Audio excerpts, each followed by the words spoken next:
Iti Region 2 nailaylayon ti State of Calamity iti Cagayan gapu iti epekto ti nakaro at tikag anang itunda iti panagkurang ti danom.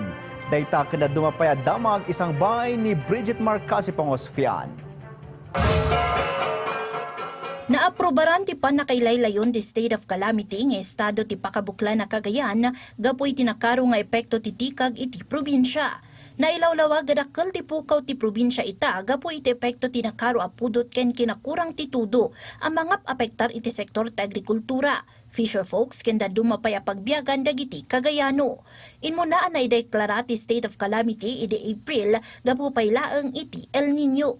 Kabayatan na, impaimamutan ti provincial government ti Cagayan ti tulong pinansyal kadagiti 62 a cage owners iti Sanchez Mira a naapektaran iti tikag ken nakaro apudot iti probinsya. Naipatungpal ti groundbreaking ceremony para iti Nation Urban and Peri-Urban Agriculture Program Mununupa Project iti Cagayan City, Isabela.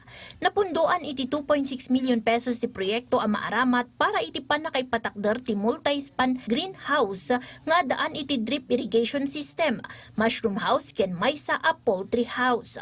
Manamnama ang maadaan daytoy kadagiti kasapulan nga agricultural inputs ken makinarya, pakairamanan ti vegetable seeds ken organic fertilizers.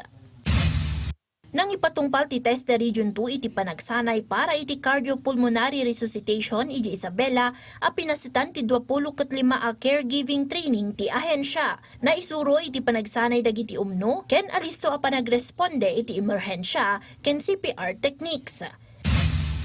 Kasadang para itinatibtib ka sektor ti agrikultura ti Quirino Province na ipatungpal ti awarding ceremony para iti livestock and poultry modules karagiti Manalon ti probinsya. Karaman pa'y kadagiti na ipaay iti sag 150 abag ti ruminant grower feeds para kadagiti cattle, sheep ken goat farmers iti Quirino. Brigitte Marcasi-Pangosfian para iti Pagilian.